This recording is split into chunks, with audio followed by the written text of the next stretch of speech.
Thank you so much.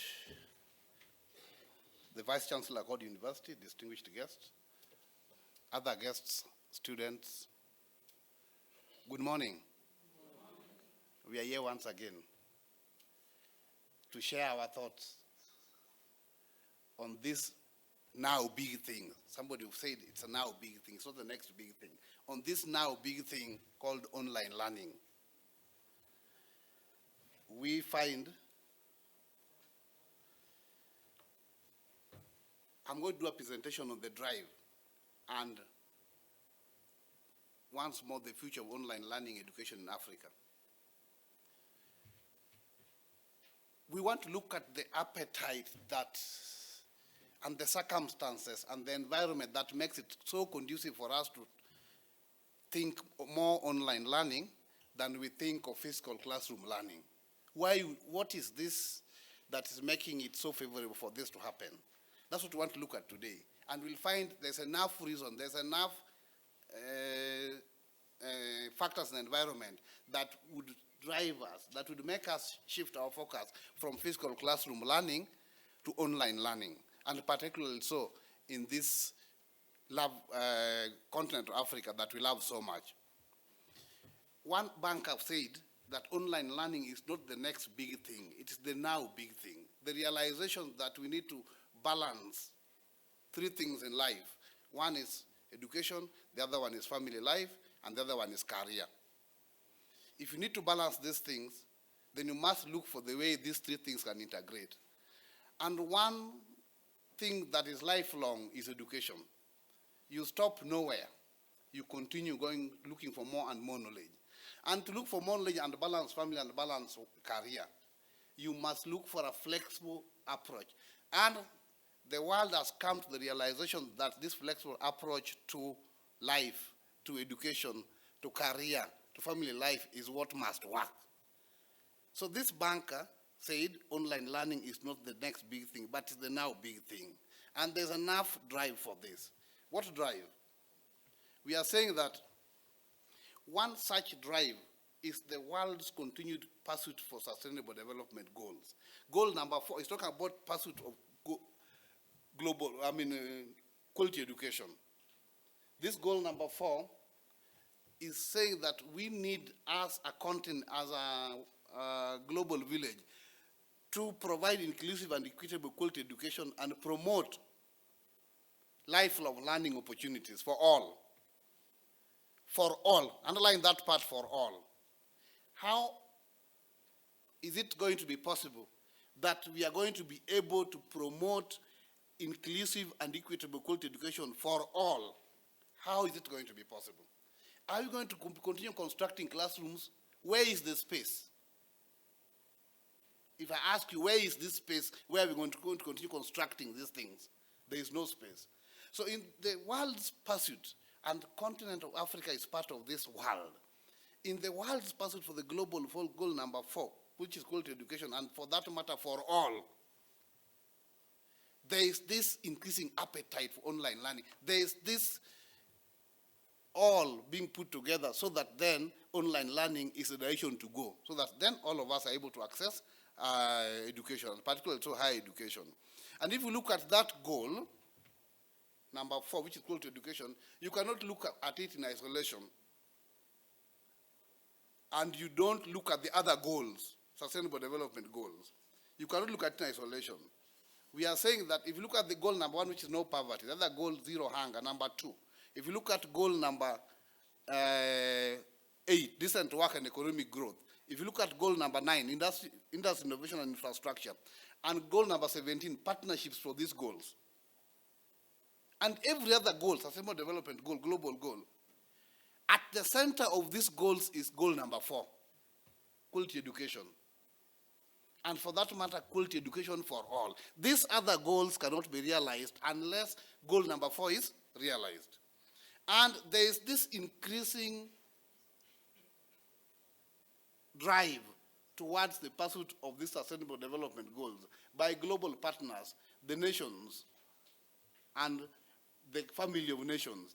They are pursuing these goals, and we are part of this. And as we are part of this, then we are saying the environment is rife enough for all of us to embrace e-learning, online learning. The environment is rife enough for us.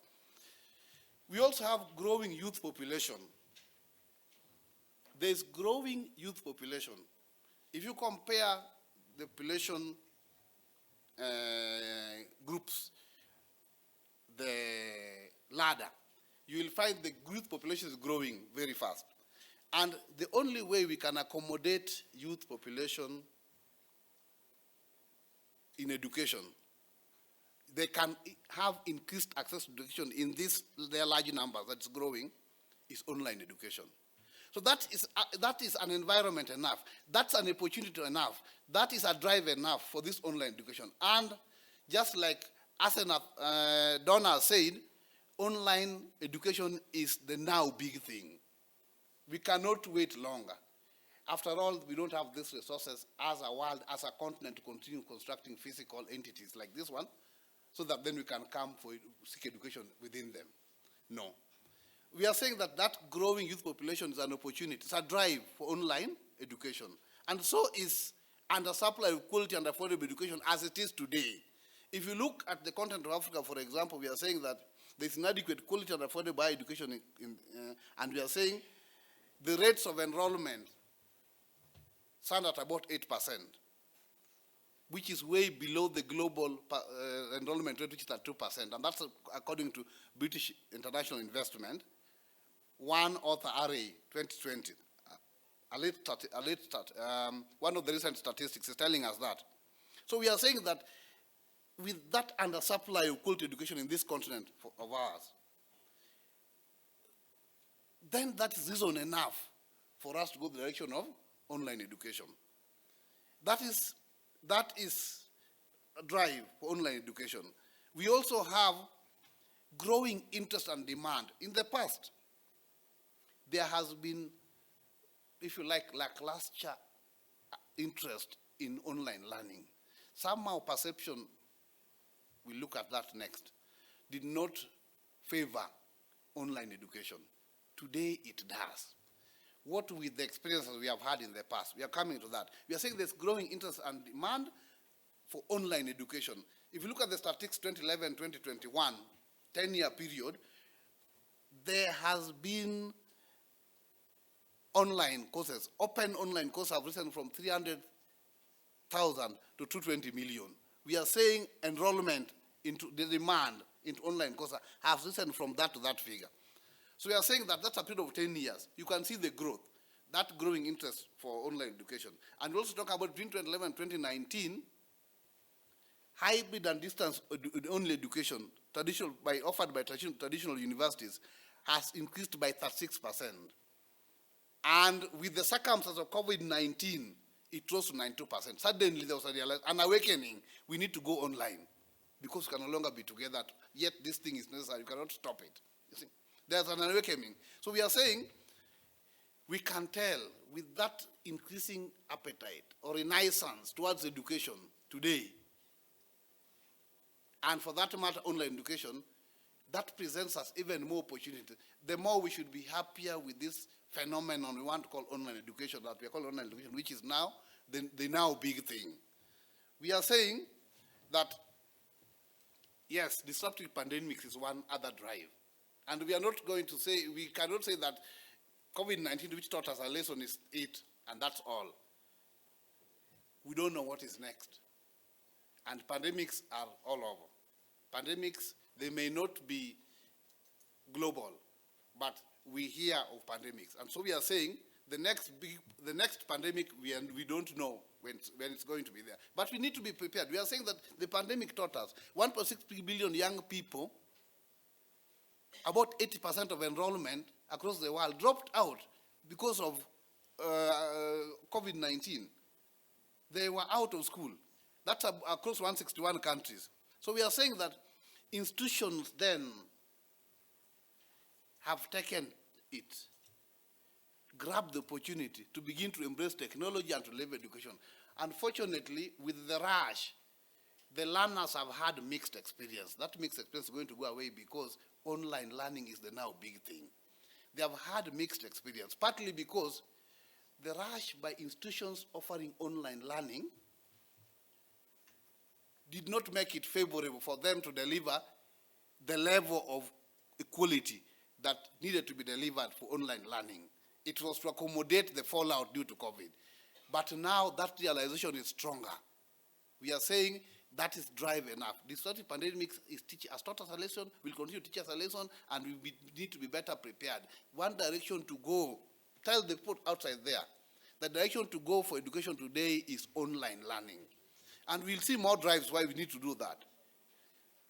We have improving connectivity. In the past, we talk about disruptions along the highway, along the infrastructure to deliver online education. Today, we are seeing improving connectivity. We are saying that connectivity, particularly across this continent, has increased. But before, up to 2019, Africa has been low in connectivity and has got one of the high prices for data in the world. I mean, the highest price for data in the world. Africa has had that.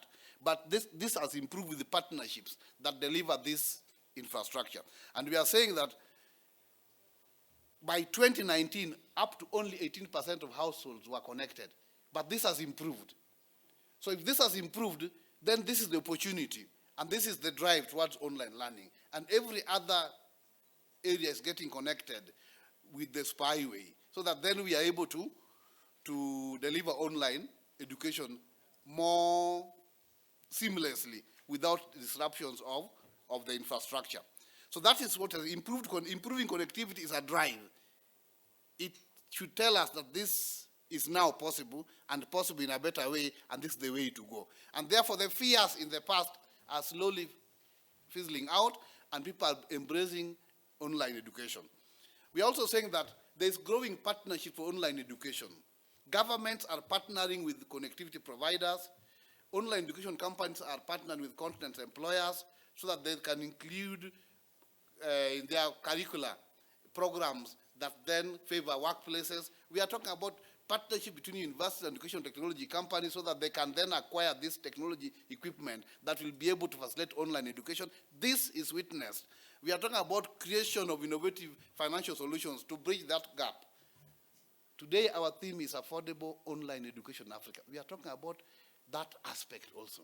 And there are partnerships. We talk about special funds. We talk about loans and grants for students, increasing in this direction. So we are saying then the environment is getting better and better for us to pursue online education. You cannot say you are so successful in education, but you're not successful in family. And you're not successful in career. One alone cannot stand. And you cannot say you are so successful in family, but you're not successful in career. You know, these three things go together. Generally, the point is we balance life. And to balance life successfully, we must look for integration. Integration, there's rising demand for education-life balance. There's rising demand for quality education life. And quality education life means even as you seek education, as you seek knowledge, other things in your life do not come to a standstill. You see, that's part of it. That you are therefore enjoying this education because other things are also moving as they're supposed to, as should be. So with this, then we are saying, we are talking flexibility, we are talking integration of education approaches with life, other life experiences. What better way can we integrate education with other life experiences than online education? What better way? So we are saying because of this rising demand for quality education life balance, then that is a space that we can tap into to push for or to drive ourselves into online education platform. There is need for flexibility of education life because education is not taking place in isolation. Other things go on in life. There is need. So we are saying that there's this drive for that balance, and that drive for that balance presents us a big opportunity that then online education is the thing that we need to move into space very fast. We have stringent life schedules. Life schedules are getting more and more stringent, with more and more demands for life, with more awakening, with more realization of many things, with globalization, so that then we are able to access what's going on in other parts of the world as we are here. and they are able to access what's going on in this part of the world as they are there. We are saying this increasing access to what's going on across the world makes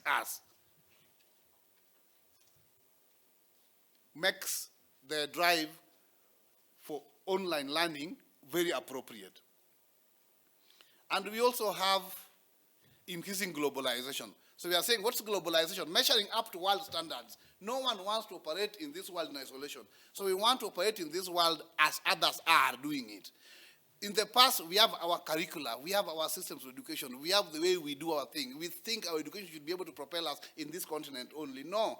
Today, we need an education that propels us across the world.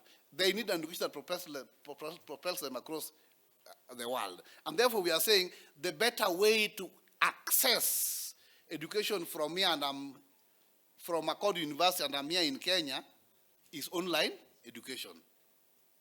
Then I'll be able to taste what the other part of the world is offering in terms of education from the comfort of where I am. So what are we saying? That globalization, that is the drive to measure up to world standards, so that what we are doing is also what they are doing. The education I'm accessing is also what the education they are accessing in the other part of the world. Gives the drive for online education to be even more and more. Then you are able to access education from any corner of the world. That means you are receiving education equal to what they are receiving at that corner of the world. Globalization needs. And we also have increasing government intervention in the education industry, changing curricula. We are talking about enhanced rights to education, which means driving populations to access education. How then do we talk about enhanced rights to education? We are driving people to access education without infrastructure. Then electronic infrastructure is the best way to go. So we are talking online education. So that increased intervention by governments in the education industry, seeking to push people to go to school, is an opportunity. It is a drive for online learning, and we should therefore know that the now big thing is online education and not the next big thing. And so we have changing perceptions of online learning. This I mentioned before. There has been attitude towards online education, but today the attitude has improved, and with the expenses we have had in the past. So we are saying that there is institutions' willingness to offer online education, and there's also learners' willingness to uptake of online education. And then potential learners should learn from this, increasing appetite of everyone else, of those who are already there on online education. What drives them is what we are mentioning today. And institutions are running into that space. One drive to online education today is Accord University. I picked that point intentionally, that Accord University drive to online education, and it is. If institutions are positively going into that space to drive online education, then we should see from a distance that online education is the next big thing. Accord University is doing this through symposia, is doing this through their curricula, is doing this and standing out as an online education provider. You know, then you cannot go wrong. Other universities have done it. Other universities will continue picking it. And before we know, every other university which has got physical approach to education will be offering online. And so we are saying, what's the future? I just want to summarize that before COVID-19, high growth and adoption was witnessed in education technology, with global education technology investment reaching more than about 18 billion US dollars as of 2019. The world market for online education projected about 350 billion US dollars by 2025 for online education and accessories.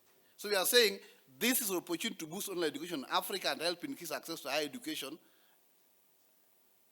And this then means the future of online education is, we can see it very clearly, with such investments in it. So we are looking at, for example, UNICEF's partnership with Rwanda and Zimbabwe, and Accord University quest for continental and global expansion, as witnessed in such symposia like the one we have today. It can never be clearer than it is like it is today, that online education is the now big thing, and the next big thing. Thank you so much.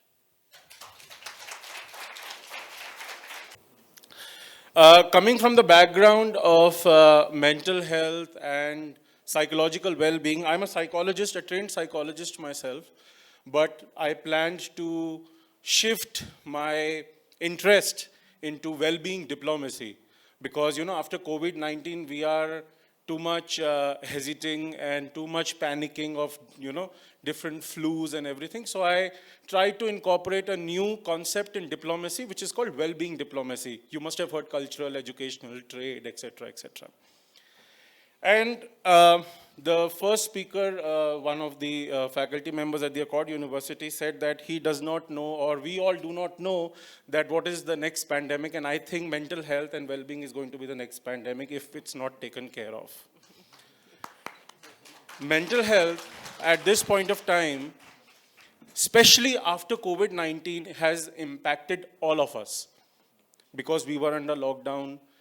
Employment was getting affected, education got affected, social connections got affected, and our communication was hindered by that sudden stop. And now when suddenly things have opened up, we are actually in a state of confusion as to what to do. We do not know. I have dealt with cases, not as much as I used to, because I do not have much time now to deal with cases, but people are now not understanding that how we have to move ahead in society, seeing that COVID-19 has still not ended. It is still there.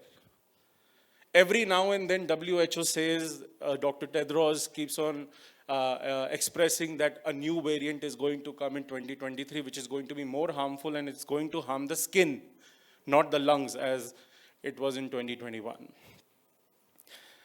Now, distance education, that was just a background for what I have been doing. So coming back to distance education, which we were all limited to during this COVID-19 period and this COVID-19 time, see, as a psychologist, I'm trained to speak neither for or against an emotion. But I feel, yes, it has its positives and negatives both. And I think every one of us will agree. Education is the core and the most important, powerful weapon which can transform any society, starting from an individual.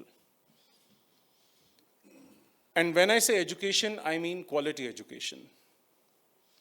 Yesterday only, just yesterday before coming here, I saw a video. Anybody knows the education system in Finland, by any chance? Yeah. Sorry, I'm quoting this example. And I was the most happiest person. Why? Because in Finland, I did not know that. They do not give homeworks. It's zero homework country. Zero exams country. Yeah. Yes. Yes. And the school is from 9 a.m. to 12 p.m. That's all. It's amazing. And we consider that country as the most happiest country on the planet. And the students are trained practically on the ground. The teachers teach them while playing games, which is very important. If any one of you belongs to or has studied psychology, I don't know, or mental health, there is something called games people play. And that is the way how we train our ecosystems inside us to behave in society. So both of them are important, as per me, but we have to balance them. We just cannot limit ourselves to online or e-learning. We cannot limit ourselves to just social, that physical classroom setup also. We need to have both. And accessibility of internet is a problem. Whether in Africa, whether in India, whether in any part of the world I have been to, internet is one concern which hinders that online education. Or even your gadgets sometimes. They are not appropriately equipped to send you the kind of message which your teacher or the trainer wants to achieve. So this is what I come for, and I'm very happy that Prof has actually invited me, and soon we would be, providing different courses with Accord University. I'm very happy. Prof, sorry, I'm informing students now only. And we are happy to collaborate from India with Accord University. Today, I'm going to tackle on a very special part which is in line with the theme of this second symposium, that is the online affordable higher education.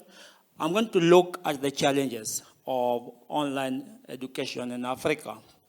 These challenges, we are going to draw them from both problems and the drawbacks. I want to begin with a special quote by Professor Paul Prinsloo.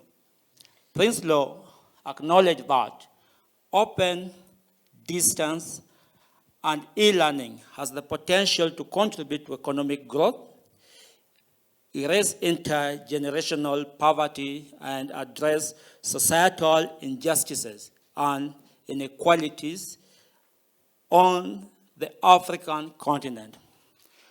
Why do we seek for knowledge? Why do we acquire education? We acquire education so that we can make impactful and meaningful contribution towards our economy.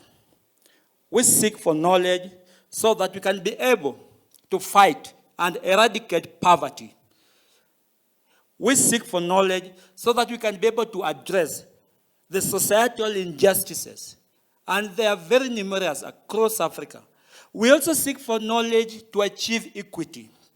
Equity in gender, equity in financial access, and equity in the opportunity that can be provided regardless of your location, regardless of your background, regardless of even your culture. So knowledge is a very powerful tool. And knowledge being a powerful tool, let us now look at it from the context of Africa. It is known, and it's a fact, that Africa is the fastest growing continent in the world. And it's also estimated that in the next 28 years, that is by 2050, its population will double. What is the implication? We have over 40% of Africans under the age of 15 years. And this is a special percentage, special group that is going to define the need of higher education in the next decade. So this special group, take for example, the sub-Saharan Africa, which has a population of nearly 1 billion. 40% of 1 billion is 400 million. This 400 million cannot fit into physical learning environment. Therefore, these people, for them to get a quality education, there has to be an alternative. And the alternative is the learning, online learning, which is the magic solution that is going to address the need for higher education moving ahead. And I love the way my brother, colleague put it, that online learning, it is the next magic thing. And there's no dispute about that. And that's why nearly every institution of higher learning is moving towards online learning. And moving ahead also, it's only online learning that's going to deliver quality education. So, there has been some challenges which has derailed the process or the full adoption of online learning. And these challenges has been, one, the preference of face-to-face teaching as opposed to online learning. Many people are still inclined to face-to-face teaching, more so in Africa. Yes. And we are going to look at what are some of the reasons that force these people, or force most of Africans to incline towards face-to-face physical learning, which the change of time has proved not to be viable in the long run. And what must we do for us to transform ourselves, to look at and how we can take advantage and adopt the e-learning model? So there are a number of inherent challenges which still affect the online learning. Now, if you look at the picture there, our African queen. And you can see our queen, she's taking her classes outside. It could be outside the classroom, it could be outside her workplace, or it could even be outside her home or her parents' home. There could probably be something that has forced her to do so. And what could be the reason why she's being forced to take her lessons outside? And this our queen, she has embraced online learning. So we want to look at what could be possible reasons or possible factors that might have forced her to take her classes outside. And one could be the internet access and connectivity. Yes. Unless there is reliable internet access, online learning is doomed to fail before even it takes off. Because online learning is anchored on technology. It's anchored on internet accessibility. And the most interesting thing is that the UN Broadband Commission estimates that the sub-Saharan Africa has the highest number of countries with the world's worst internet availability. So if we have the world's worst internet availability, how can we embrace online learning? So internet connectivity is one of the major challenges. But there are a lot of interventions that are being taken or that are being put in place by donors and the government towards addressing the challenge. And you are seeing very soon a lot of things will have to transform. And we are hoping for the best thing to happen. Another challenge will be the limited local created program. You know, we are African, and Africa is our business. For us to grow the African economy, the content of delivery must be based on African framework and setup. We don't want to continue having case studies from US, from UK, from India, while we are developing the manpower to work in Africa, to transform Africa, and to drive the African growth and African cooperation. When will they learn the African cooperation? When will they learn how Africa do the business? So, we still rely on books. We still rely on programs and curriculum developed by the Westerns. And that gives us the Western context, not the African context. So the biggest challenge that we must also overcome is that we must develop theoretical knowledge from African curriculum and context. And that is very, very fundamental. So the local context skill for workspace is very, very critical. And we have to overcome that for us to do what? To continue or to expand the online education. And most of the contexts or the programs that are being run on online platform have been adopted from the foreign countries. They have been adopted from the well-developed universities. That's not bad. It's good to benchmark. But as we benchmark also, let's contextualize them in the African context. That's very important. So that's another limitation that has to be overcome for us to move ahead. The third one is issues to do with training and development. Yes. And as you can see, most of the African scholars, as well as the university dons, were educated in a climate of minimal technology. And more so if they're now in their middle age. The computer era, they did not have access to computers during their schooling. And if you want the same people who were not exposed to technology now to implement technology in the delivery of the online education, there is a challenge there. So these people must be trained on how to deliver the online education. They must be trained to support to develop content that are integratable and ideal for online education.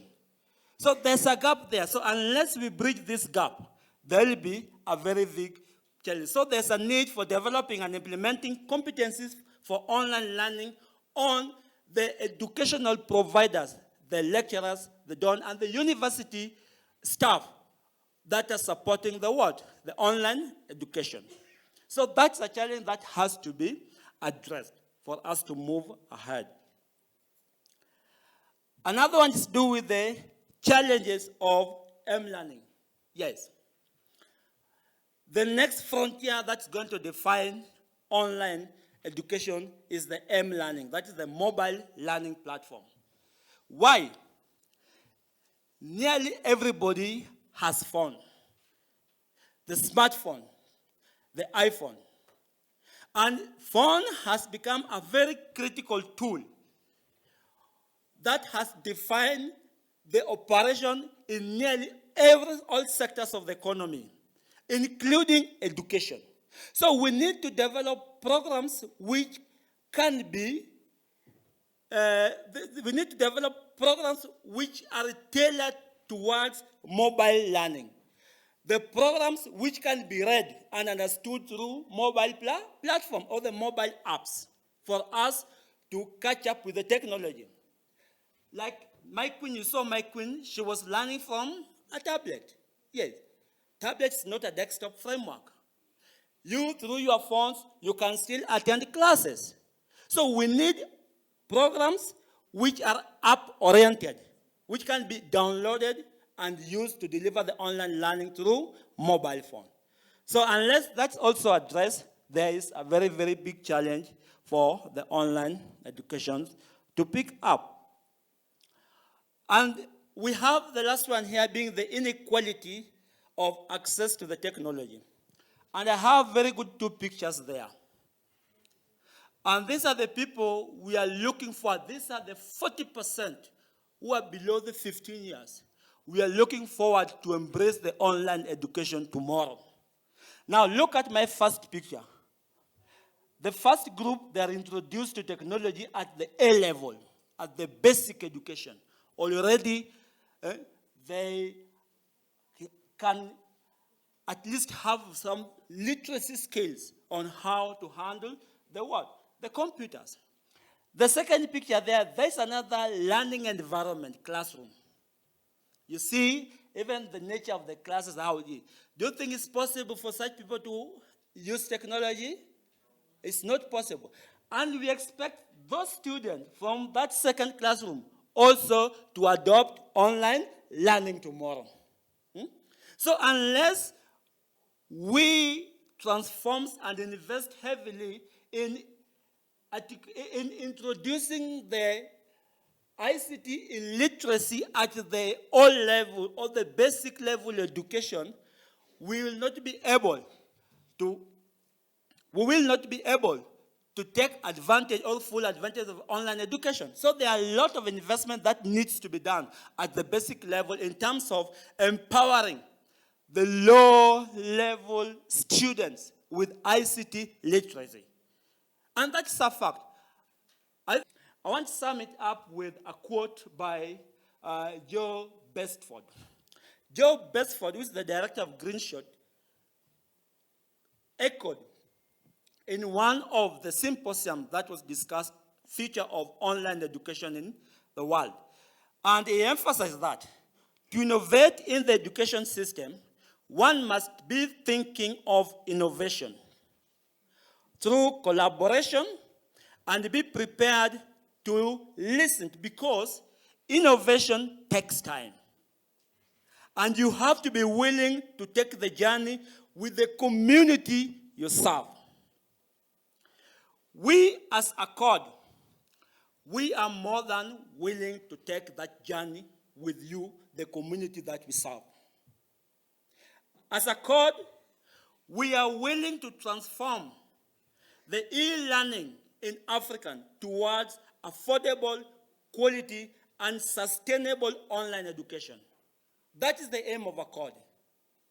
So we are investing a lot of resources as Accord to ensure that we deliver you with the quality that you need. We give you the affordability, and we also expose you to a variety of courses which are linked to the Sustainable Development Goal, so that you can become transformative citizens of African tomorrow, so that you can become proactive, people who are solution-seeking, people who are solutions-oriented, not just reacting to situations as they unfold. We need to plan. Eradication of poverty is not something you just wake up one day and action it. No. It is something you plan, so that the content that you get is African-oriented. Because we are training you to be managers of the corporations of Africa. And we want you to understand the business of Africa. And that is very, very critical. Second, it's also being achieved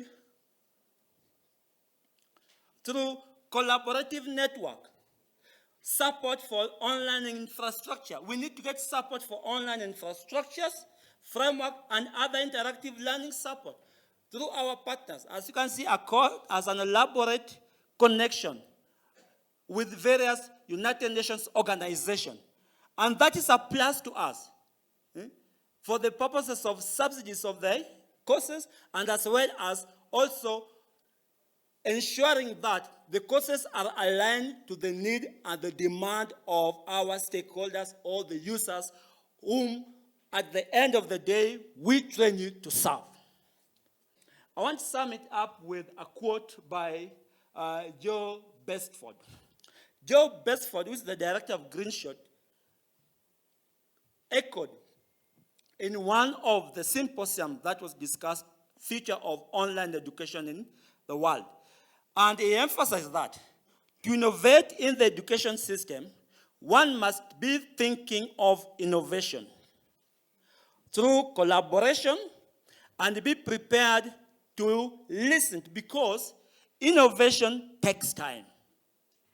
And you have to be willing to take the journey with the community you serve. We as Accord, we are more than willing to take that journey with you, the community that we serve. As Accord, we are willing to transform the e-learning in Africa towards affordable, quality, and sustainable online education. That is the aim of Accord.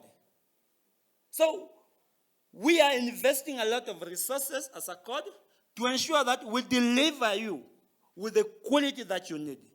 We give you the affordability, and we also expose you to a variety of courses which are linked to the Sustainable Development Goal, so that you can become transformative citizens of African tomorrow. Thank you so much. Now, about the topic that they have taken us through, it's really very, very important. Someone talked about youth not taking serious on their education, and that is very, very correct. And I do concur with that. As you are seeing here, youngsters, this is a great opportunity. It's a golden opportunity that may never come back in your life. Being a youth, you have a lot of energy, you have the capacity, and you have everything to do. So please, I urge all the youngsters that are here today, for you to fulfill your mission, please be someone who is ready to listen.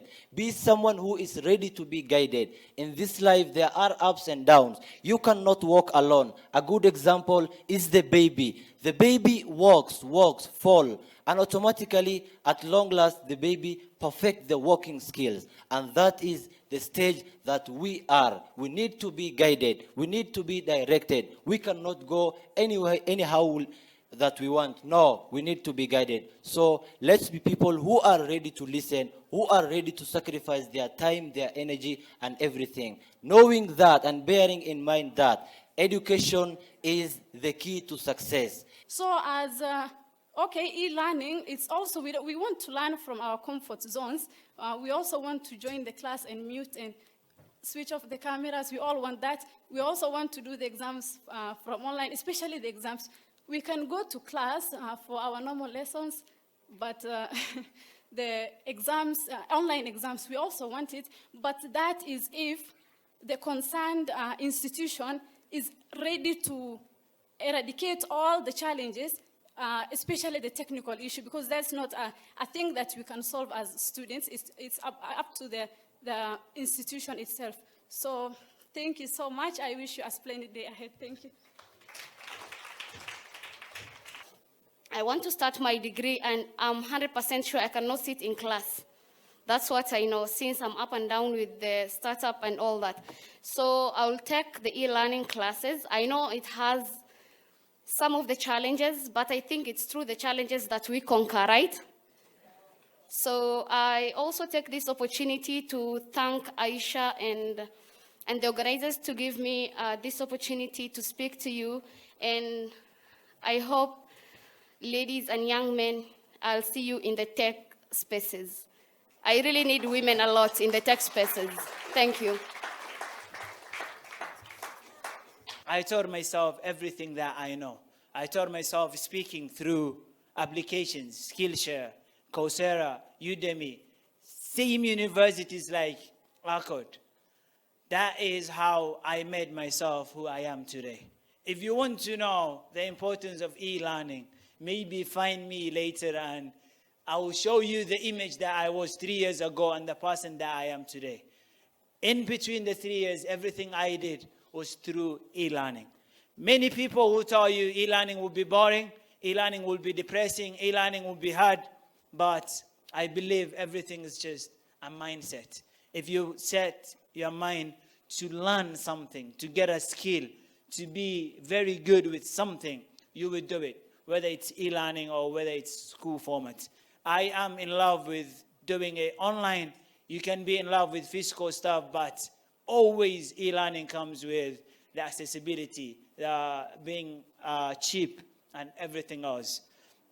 Lastly, and there's a rule that says 80-20 rule. For the 24 hours that we live, the social media that we use, the technology that we have, the e-learnings that we do, we don't do it effectively.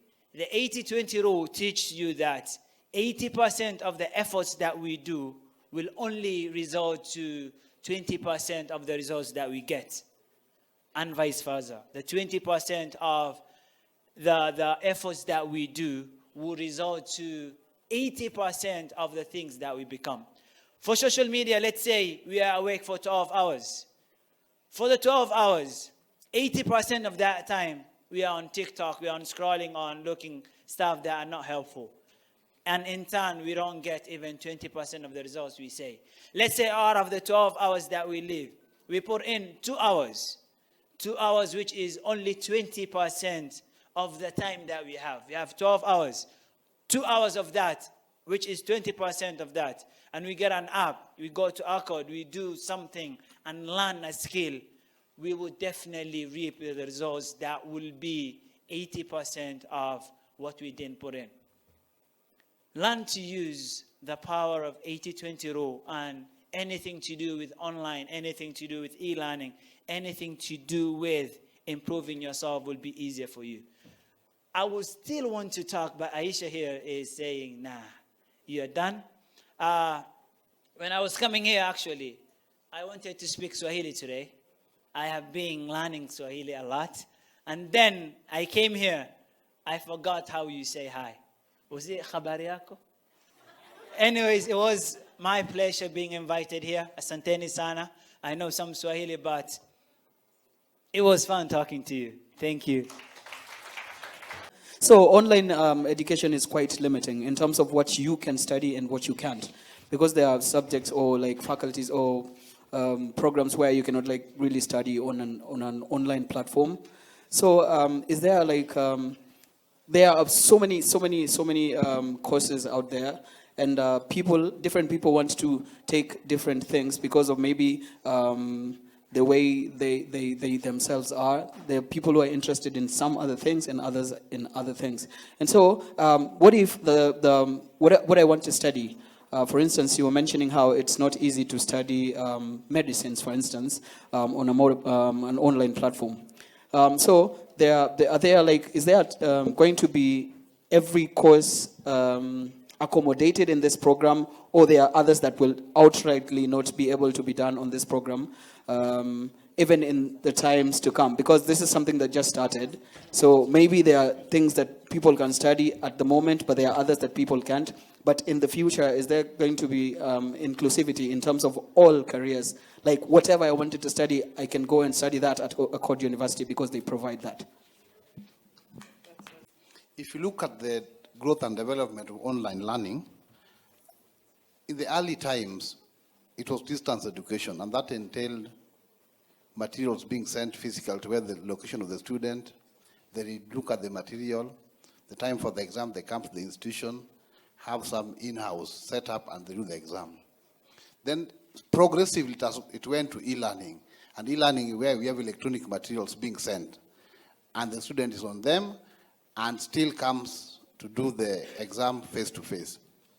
And other institutions have gone ahead, now they have online, where there is real-time interaction. We have social forums, chat forums, and that's what the level where Accord University has reached.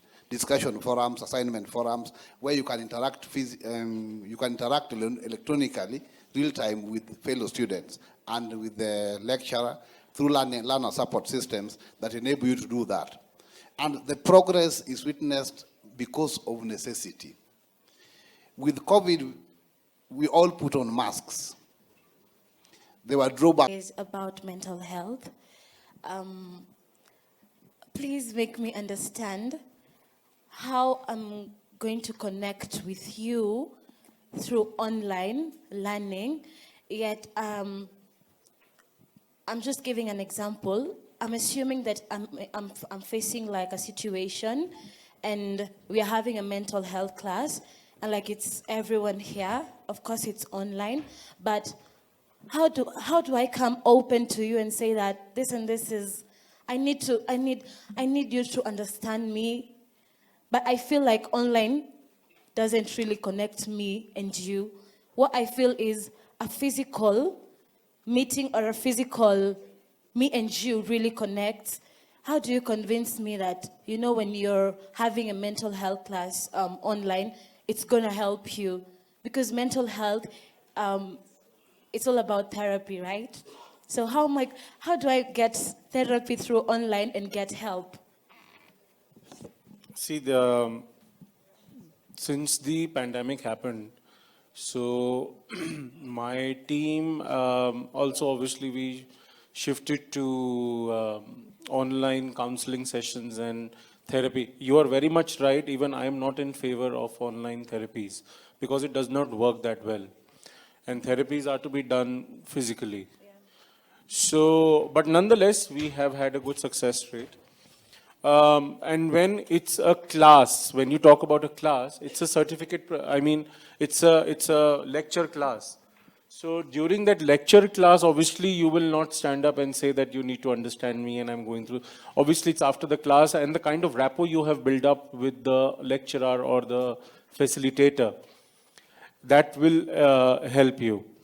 But since due to the distance, if for example, if my team is in India and you are here or somewhere else, sometimes obviously online thing has to be taken to understand actually what is going on. If a therapy is needed, then we might tell you to, you know, refer to an existing psychologist or a counselor who is in your country. We might help you to find out the best one.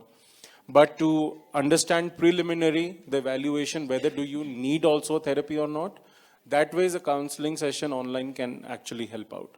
But that actually depends on how you have formed the rapport with the facilitator. Thank you. Do you have programs for people with disability, like the blind and the deaf? Does your university cater for their needs in terms of education?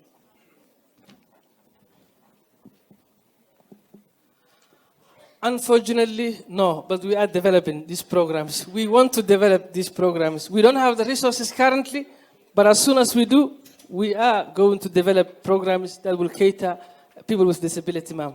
Thank you. My name is Bruce Willis. I have a question. Do you guys have scholarship for the students who have passed? While when you're on top. Tell me your marks. You A student? For A student. Yes, we do. And we're going to provide the email where you can send the application to actually get your scholarship.